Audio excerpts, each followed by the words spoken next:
Alors salut à tous et bienvenue dans une nouvelle vidéo. Aujourd'hui on se retrouve sur ma chaîne du coup Ascendant Butch parce que cette année j'ai décidé déjà que ce serait l'année où j'ai envie de réellement poster sur YouTube et d'être assidue. Mais le souci évidemment avec ça, c'est que mes vidéos sur ma chaîne principale Agrave du coup, où je fais un peu des vidéos essais et je parle de politique, etc., me prennent énormément de temps à faire. Il y a vraiment genre des mois de production, d'écriture, de montage, etc., parce que je fais tout toute seule. Et donc du coup j'avais envie de poster beaucoup plus souvent sur YouTube, mais clairement je ne peux pas me permettre de faire que des vidéos de ce format-là. Et du coup j'avais envie de tester un petit peu d'autres formats, un peu différents, et de poster des vidéos sur cette chaîne secondaire qui sont un peu plus en mode reco culturel, un petit peu booktalk, même si pas tant, mais un petit peu. Et peut-être un peu tous des trucs autour de la créativité, parce que j'aime bien dessiner, j'aime bien faire de la linogravure, et j'aimerais bien faire des zines aussi, j'en ai déjà fait un, mais j'aimerais bien faire beaucoup plus de zines. Et donc du coup voilà, c'est un petit peu le projet de l'année. Et j'avais envie de commencer avec une vidéo où je vous parle de tous mes romans graphiques préférés. Parce que je commence à avoir une petite pile de romans graphiques qu'on m'a surtout offert lors d'anniversaire ou à Noël.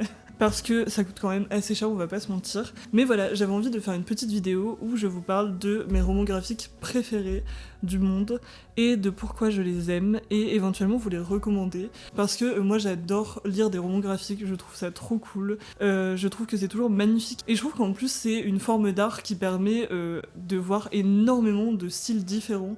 Genre je trouve que quand tu vas dans un rayon de romans graphiques un peu en mode indé, etc., tu peux trouver tellement de choses genre qui sont très différentes dans le style, dans ce qu'ils racontent, et qui sont genre tellement cool.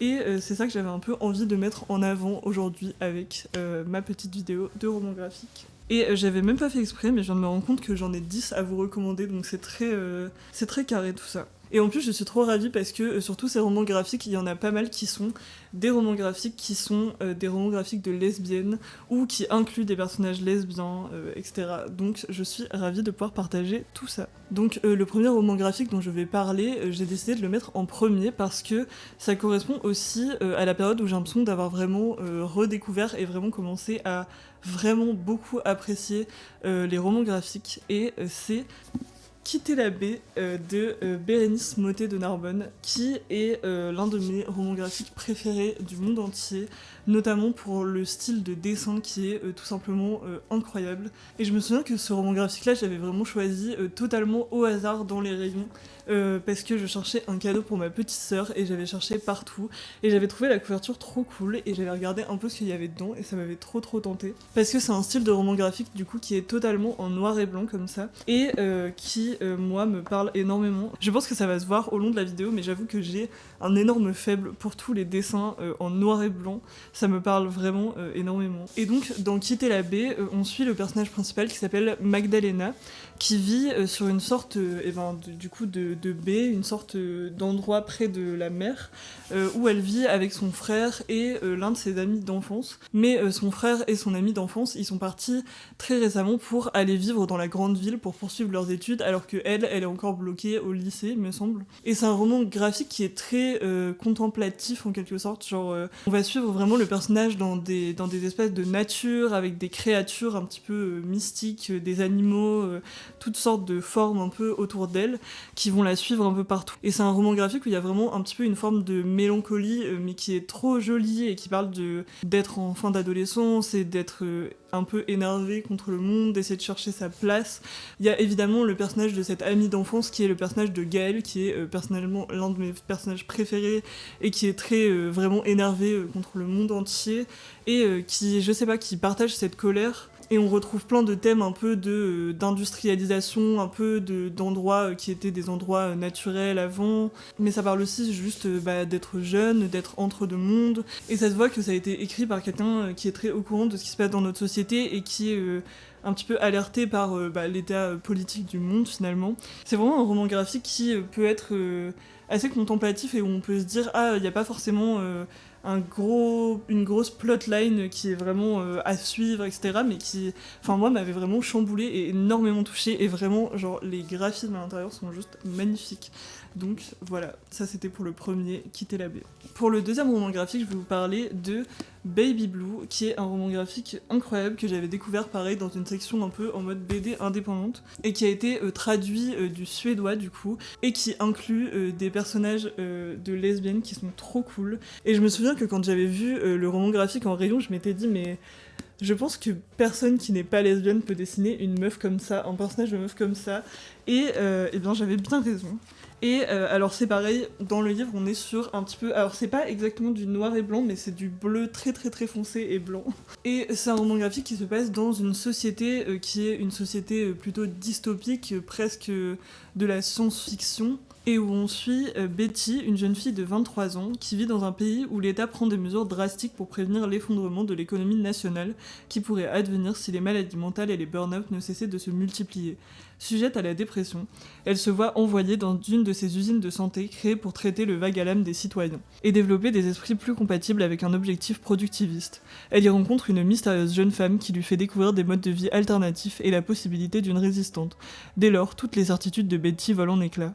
Et donc on est vraiment dans un monde un petit peu dystopique où en fait ça devient interdit d'être triste et c'est un thème qui m'a trop parlé et il y a un peu toute cette idée de communauté alternative, de résistance du coup avec des lesbiennes trop stylées et j'avais trouvé ça trop cool aussi parce que quasiment tous les personnages portent des masques qui sont des masques un petit peu différents, des masques de lapin, des masques qui viennent cacher leur visage et donc qui les empêchent de montrer une expression. Et c'est vraiment un roman graphique qui est assez long et qui est un truc que j'adore parce que j'adore vraiment pouvoir prendre mon temps et le lire même en plusieurs fois parce que c'est un peu triste des fois de finir en une seule soirée directement le roman graphique qu'on vient d'acheter, mais c'est vraiment extrêmement joli et j'en avais pas entendu énormément parler, donc Baby Blue, je le conseille vraiment à tout le monde, trop joli, trop cool. On va passer ensuite au troisième qui sera Salon de beauté de Quentin Zuthion, qui est donc un roman graphique qui a été créé d'après un roman. Et on me l'a offert il y a 1 an, il me semble, à mon anniversaire. Et j'avoue que j'avais beaucoup vu la couverture dans des librairies. Et il m'avait toujours un petit peu tenté. Et franchement, je l'ai absolument adoré. Et Le Salon de beauté, c'est un roman graphique qui suit le parcours d'un jeune homosexuel qui essaye de se découvrir et de vivre sa vie de manière heureuse, mais qui se retrouve confronté à l'épidémie du sida qui a eu lieu dans les années 80. Et c'est un roman graphique qui prend du coup un tournant assez grave en fait et qui va parler de cette épidémie du sida dont je trouve qu'on ne parle pas assez en vrai, alors que ça reste un événement qui est assez récent et qui a vraiment décimé en fait la communauté homosexuelle, notamment les hommes homosexuels. Et c'est un roman graphique qui est vraiment extrêmement touchant, extrêmement beau et qui va parler de comment ces hommes se sont organisés pour affronter la maladie mais aussi affronter la mort. Et c'est vraiment un roman graphique qui m'a fait pleurer. Et une des choses que j'adore notamment dans les romans graphiques, alors que ça peut paraître pas forcément adapté au médium, mais c'est quand les romans graphiques citent de la musique et je trouve que ça a lieu très souvent, il y a souvent des musiques qui sont citées dedans et dans celui-ci il y a la chanson Le Monde est Stone qui a été citée, qui est une chanson que j'avais pas énormément écoutée avant ce roman graphique et que maintenant je trouve absolument magnifique grâce à celui-ci. Et vraiment c'est pareil, c'est une histoire vraiment très touchante et très jolie, donc je vous conseille très fortement. Alors pour passer au quatrième, on va plutôt passer aux 4, 5 et 6 parce que je vais faire un petit peu un lot groupé parce que j'ai ici 3 romans graphiques du coup de Myriam Mal, qui est une autrice dessinatrice de romans graphiques que j'aime énormément, mais en même temps qui n'aime pas Myriam Mal, j'ai envie de dire. Et c'est ma copine qui m'avait offert le premier roman graphique d'elle que j'ai eu du coup, et depuis je n'arrête pas de les acheter et je pense que je les aurai tous, mais... Myriam Mal, du coup, pour ceux qui ne la connaîtraient pas, c'est une autrice et illustratrice de romans graphiques qui est basée au Québec et qui fait des romans graphiques extrêmement cool et qui est très féministe et qui a, je trouve, une façon de dépeindre des moments d'intimité mais aussi des moments d'amitié et comment on vit ses émotions, quel rapport on a à nous-mêmes, qui est extrêmement touchant à mon sens. Pour parler du premier roman graphique d'elle que j'ai lu, c'est donc Adieu triste amour, et c'est un roman graphique qui parle principalement d'une relation toxique qui se termine, et qui parle de comment on vit pendant et après ce genre de relations qui sont assez toxiques. Et c'est là que j'ai vraiment découvert déjà son style de dessin, et son art, sa façon de raconter les choses. Il y a quelque chose de genre hyper contemporain et qui se lit vraiment hyper rapidement. Pour le coup, les romans graphiques de Myriam Mal, j'ai envie de les avoir et je sais que je vais y passer une bonne heure et être complètement plongée dedans. Et il y a quelque chose de vraiment facile à tourner les pages et vraiment se faire attraper par le roman graphique. Je trouve qu'il y a vraiment aussi un côté ode à l'amitié et un peu à la communauté, vu que c'est un mot un peu trendy sur TikTok en ce moment, mais vraiment sur comment en fait on est en lien avec les autres et qui nous fait toujours découvrir des personnages qui sont super touchants, et il y a beaucoup de personnages de femmes notamment qui sont très intéressants. Et je pense qu'il y a une bonne partie qui est un petit peu de l'autofiction, et c'est quelque chose que j'adore énormément, donc voilà, ça c'était le premier, Adieu triste amour. Dans le deuxième que j'ai d'elle, que j'ai absolument adoré, on a C'est comme ça que je disparais, qui celui-ci parle de santé mentale et notamment de dépression. Notamment lorsqu'on a vécu des choses difficiles. Je pense qu'en l'occurrence c'est des violences sexuelles, mais c'est vraiment un roman graphique qui est extrêmement touchant et qui parle de comment on peut être quand on est en dépression, du fait de s'isoler des autres, et de comment essayer de se remettre de ça. Et c'est un truc que j'apprécie beaucoup aussi dans ces romans graphiques, c'est le côté un petit peu traversé, mais aussi qui essaye toujours de nous aider à trouver des solutions et de la résolution sur comment avancer par rapport à ces épreuves-là. Et c'est pareil, c'est toujours un style graphique que je trouve tellement incroyable. C'est vrai qu'on a pas mal de noir et blanc du coup, et c'est vraiment un style de dessin que je trouve incroyable. Et je sais qu'à l'époque j'aurais pu appeler ça un style de dessin naïf, et depuis j'ai entendu la super interview de Pénélope Bagieux qui parlait du fait qu'à chaque fois que des meufs dessinaient, on leur disait qu'elles faisaient du dessin naïf, alors qu'on dit jamais ça dans l'homme, donc ce n'est pas du dessin naïf, c'est du dessin extrêmement cool. Mais il y a vraiment une façon de faire la narration et de faire les traits et de dépeindre les gens qui est vraiment, vraiment touchante. Et je pense que de toute façon, elle a fait vraiment ses preuves en général. Et finalement, la troisième de Myriam Mal que j'ai lue et que j'ai adorée et que j'ai lue le plus récemment, c'est Le problème avec les fantômes, qui est également un super roman graphique. Je sais qu'il y a des gens qui ont dit que c'était le meilleur. Et honnêtement, c'est vrai qu'il est vraiment très bien.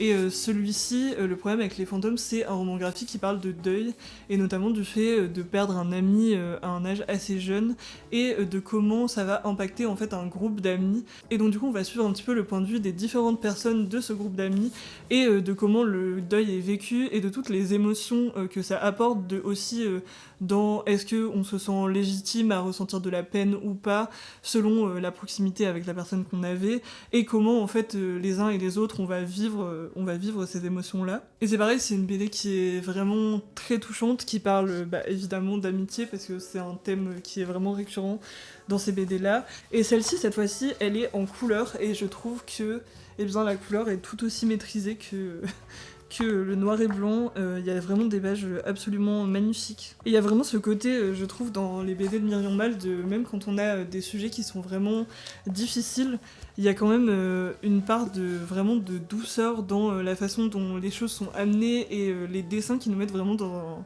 une sorte d'atmosphère de cocon qui est trop agréable.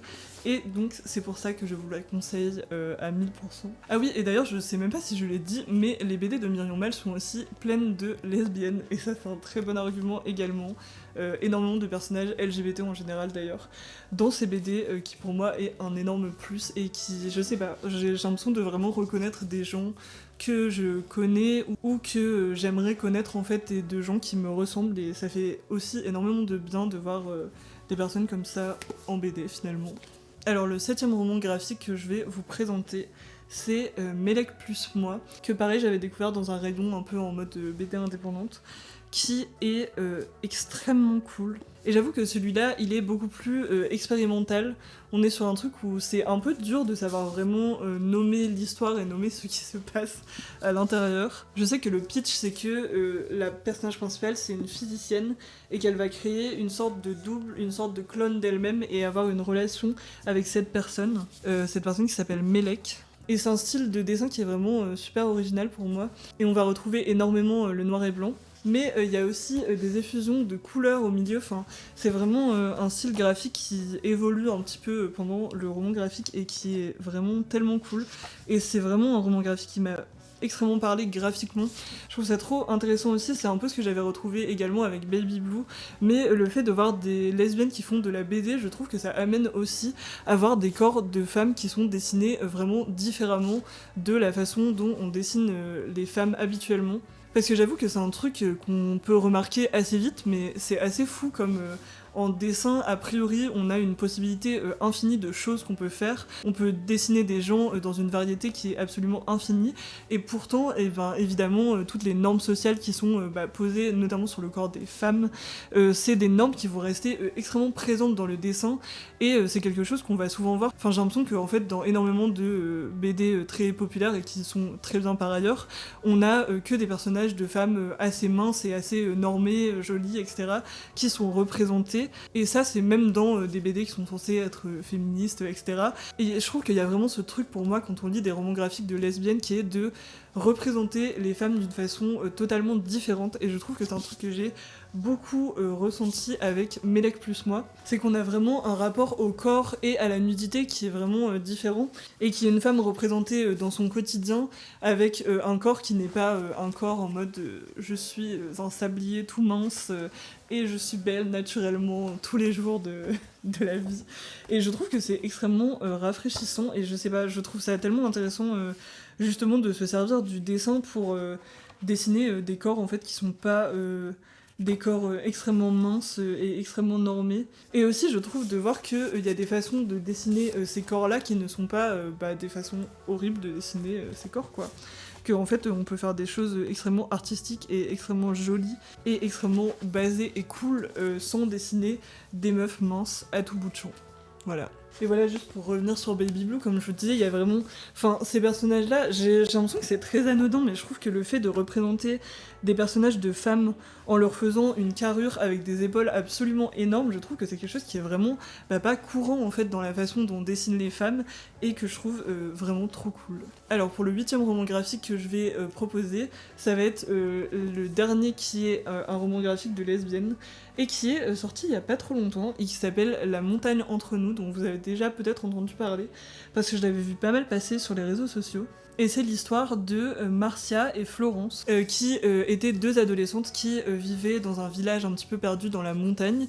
Et donc Marcia, elle s'est échappée de ce petit village pour aller vivre dans la grande ville. Et Florence a décidé de rester dans cette petite ville de montagne et de se marier et de reprendre le commerce familial.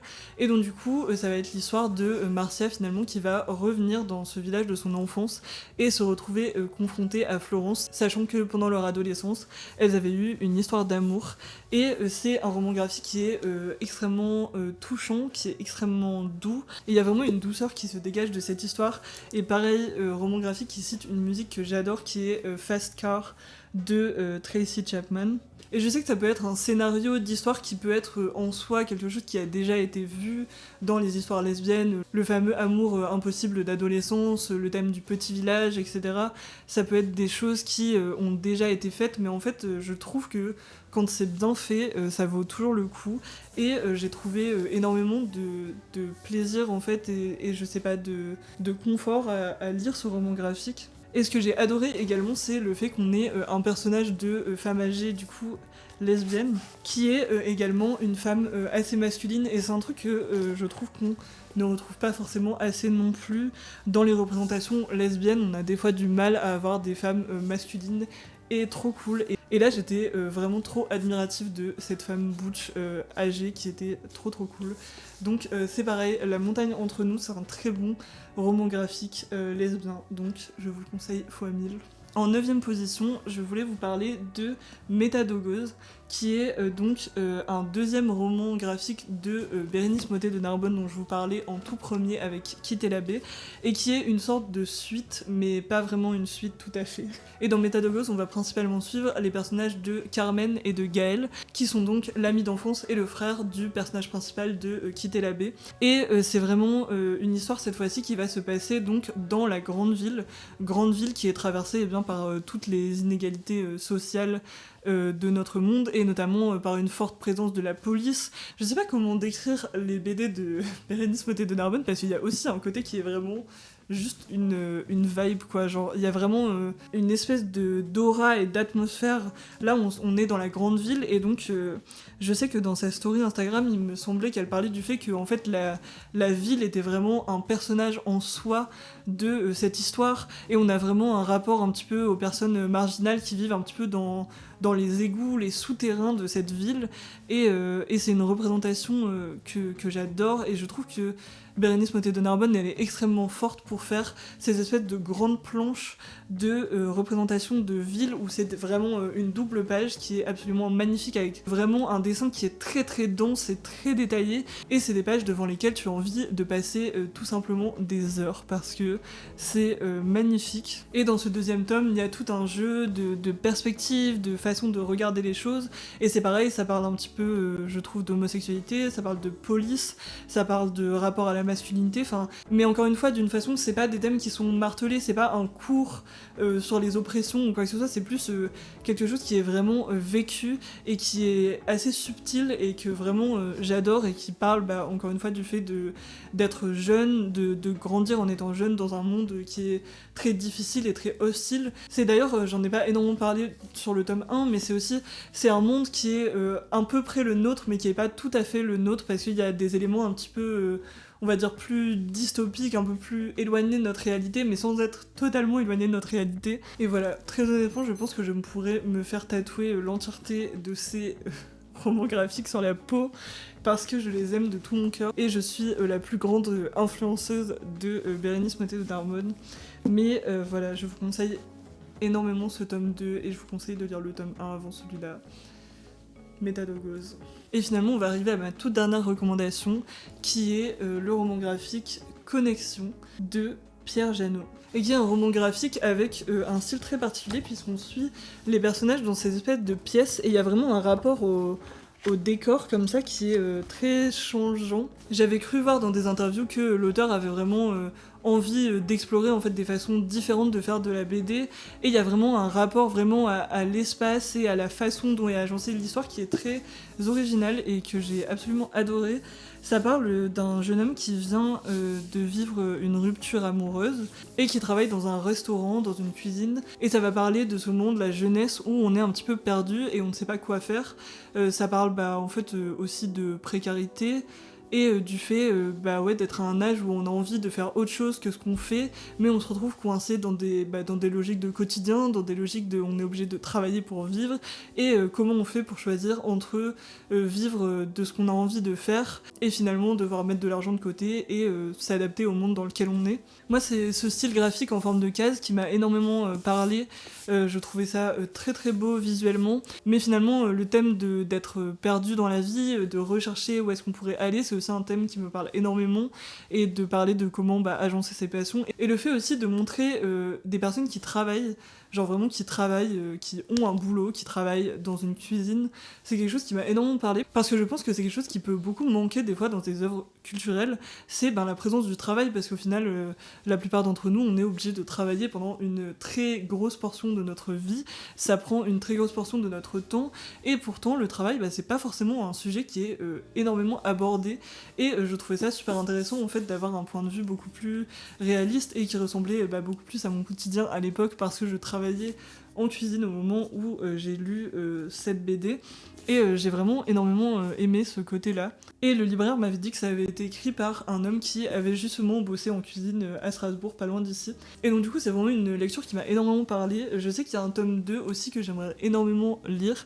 Mais donc voilà, Connexion, c'est également une BD que je vous recommande énormément, et qui parle aussi beaucoup d'amitié et de liens qu'on a avec les autres, je pense, d'où le titre également. Mais que j'ai trouvé très touchante, très jolie, et donc je vous conseille énormément. Et finalement, je pense que ce sera tout pour aujourd'hui en termes de romans graphiques. J'avoue que j'ai l'impression de m'être répétée pas mal sur la façon d'écrire un petit peu les romans graphiques. Après, j'avoue que c'est la première fois un petit peu que je m'essaye à cet exercice, donc pas forcément la plus efficace des fois, mais c'est quelque chose que j'ai bien aimé faire, donc honnêtement, si ça vous plaît, je serais assez chaud de recommencer. Après, je pense qu'il va me falloir beaucoup d'argent pour retrouver 10 romans graphiques en plus, ou alors beaucoup de cadeaux de Noël et d'anniversaire. En tout cas, je pense que ce sera tout pour moi pour aujourd'hui. J'étais vraiment ravie de faire cette petite vidéo entre les deux. J'espère que le concept vous plaira un peu. Et j'aimerais bien sur cette chaîne YouTube essayer de sortir une vidéo toutes les 2 semaines. Je pense que c'est un rythme que je peux tenir. Et donc du coup, n'hésitez pas à me faire des petits retours sur cette vidéo. Je me demande si vous connaissez certaines des BD, parce que je pense qu'il y en a qui sont assez connues, enfin notamment Myriam Mal, c'est quand même quelqu'un d'assez connu. Mais du coup, n'hésitez pas à me dire si vous connaissez d'autres de ces BD là, ou si vous avez des recommandations de romans graphiques à me faire. Parce que encore une fois, moi c'est des objets que j'aime énormément lire, que j'aime énormément regarder et consommer et relire, et je trouve qu'on parle pas assez de romans graphiques, donc c'est aussi pour ça que j'avais envie de faire ça. Et donc voilà, j'espère que vous aimerez bien ce petit concept un petit peu de chaîne secondaire où on parle un peu plus de trucs culturels et de créativité, de tout ça. En tout cas, si jamais, n'hésitez pas à me suivre sur mes réseaux sociaux, notamment sur mon compte Ascendant Butch, parce que c'est là où je mets un petit peu tout ce que je fais globalement. Si jamais vous avez envie de soutenir mon travail, j'ai également lancé récemment un Ko-fi, donc voilà, si vous avez les moyens, si vous le pouvez, ça me ferait très plaisir. Et en tout cas, eh bien, je vous remercie d'avoir regardé cette vidéo jusqu'au bout, et je vous dis normalement à dans 2 semaines.